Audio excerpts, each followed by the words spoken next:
ไอ้คุยเซ่นุ่งไงไปที่อัมมันปะเนี่ยฟิล์มกุมโบไอ้รถแดนเซอร์สวยรถนุ่งไงไปที่เดรสที่พัซซ์บอลลุนเช็ดปะ but ไอ้คุยมันนี่พูดได้เลยว่าอาร์ติสต์เซ่190ดีว่าเอาว่าแฟมิลี่ได้ยังไงตัวไอ้เป็นยามนั้นว่าให้ตายแกดูเว้พัซซ์บดีนุ่งไงไปที่เดรสที่พัซซ์บดีเซ็ตตัวไปยาดับอาร์ติสต์อวยรวมนี่นะอันนั้น balancing นะสู้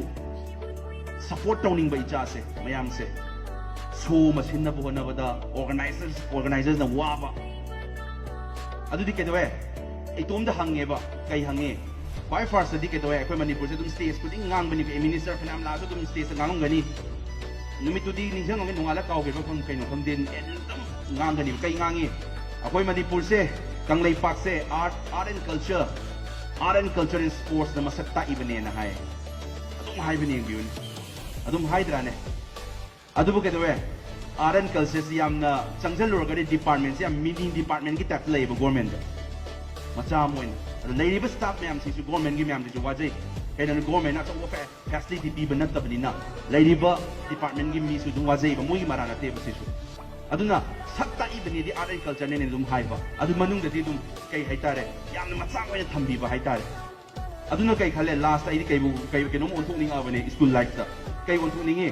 extra curricular activities haidra jaboi gumbase ado extra curricular bo haining drabane ai one of the main subject when am yahoding avan adu yaw taragadi mayam se motive ama khalak to bo man ba me yaw ba haitar aduna ke doe akoina na hawai show silamba show machine ba competition am tawna bo na bada yam line am hi to paidi ke doe sponsors me am laigani number 2 da government ki side tagi lok tharak schemes me am lai competition am sin na bukan na bagi oro source am sin na bagi oro si government ki budget lam lai ni si kai tharak pa yam lai na yai si ki pose tau de